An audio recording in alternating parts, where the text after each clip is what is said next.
In 632 CE, Muhammad died. 2 years later, Damascus, one of the oldest cities on earth, fell to Arab armies. Within a decade, the entire Persian Empire, a civilization that had endured for centuries, was gone.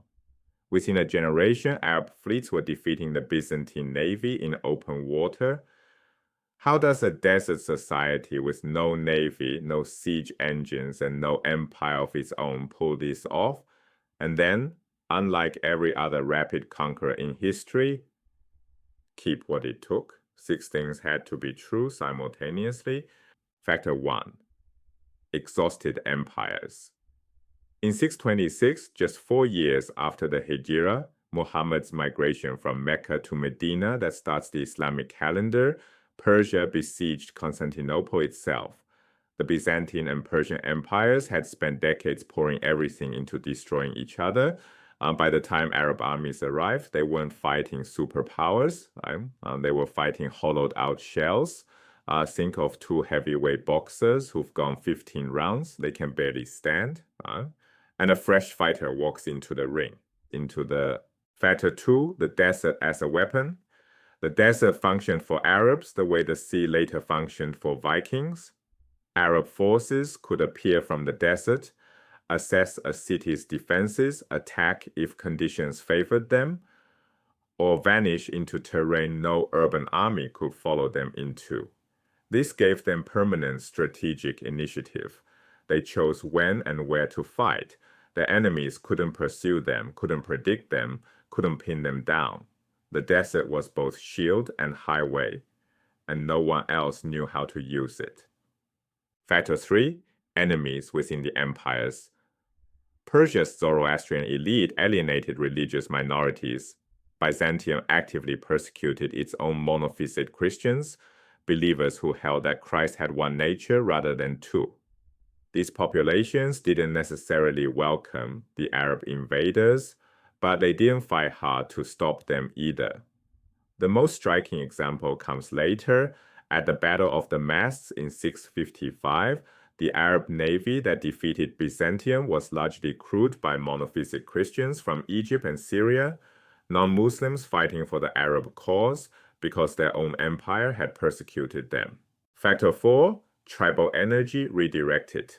Arabia's internal tribal warfare had produced generations of skilled fighters with no unified purpose. Islam channeled all that military energy outward in a single direction.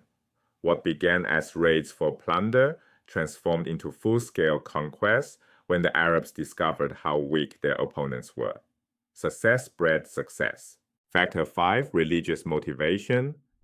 Jihad, meaning struggle encompassing both external conflict and internal spiritual effort, provided a powerful motivational framework. Fighters believed God was on their side. The Quran promised special favor for those who died advancing the faith. This created an army with extraordinary morale and willingness to accept risk. 5 factors down. But the 6th is the one that explains why these conquests lasted. Here's where most people get the story wrong. Religious motivation drove the conquest, but this did not translate into forced conversion. The impulse to conquer and the impulse to convert are logically distinct. The conqueror's attitude was essentially, God is clearly with us.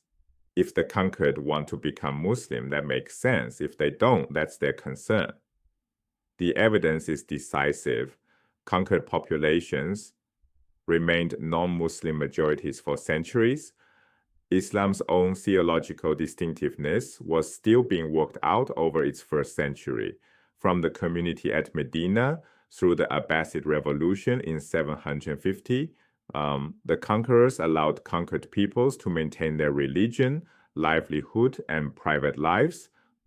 This pragmatic tolerance is the 6th factor. And it's the bridge to understanding permanence. The conquerors didn't demand religious conformity. They demanded taxes and political submission. In return, they offered something many subjects hadn't experienced under their previous rulers, the freedom to worship as they chose. For persecuted minorities like the monophysites, Arab rule was an improvement. Surrender became rational. Resistance became pointless. Now the deeper question, lots of conquests are fast. The Mongols built the largest contiguous land empire in history. The Vikings raided and settled across Europe.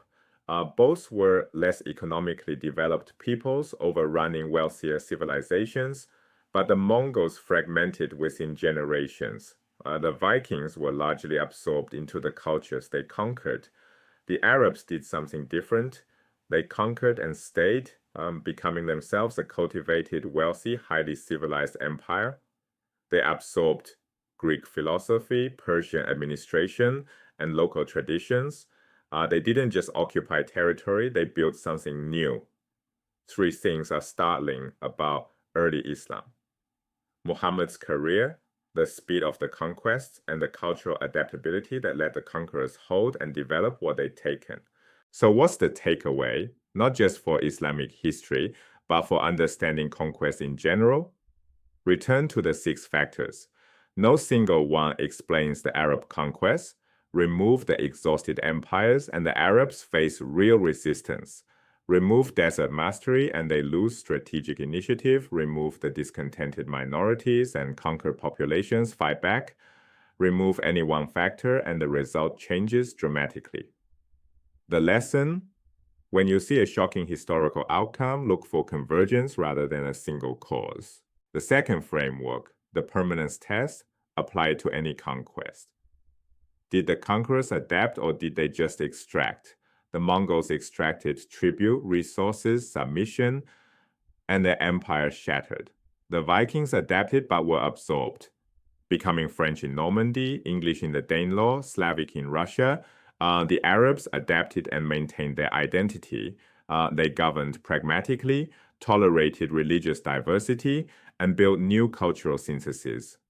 That combination, adaptation without absorption, is rare in history. And it's why the map of the Islamic world today still broadly reflects those 7th century conquests. The Arab conquests weren't fast because the Arabs were unstoppable. They were fast because everything aligned at once. Exhausted empires, a desert that was both shield and highway, populations that wouldn't fight for their own rulers, unified tribal energy, religious conviction, and a tolerance that made surrender rational. Speed got them the territory. Wisdom let them keep it. That's the real lesson of the 7th century. Conquest is common. Rapid conquest is rare. Rapid conquest that becomes permanent, that reshapes languages, religions, legal systems, and the borders for 1400 years, that requires something more than military force. It requires a civilization willing to learn from the people it conquered and flexible enough to build something neither side could have built alone.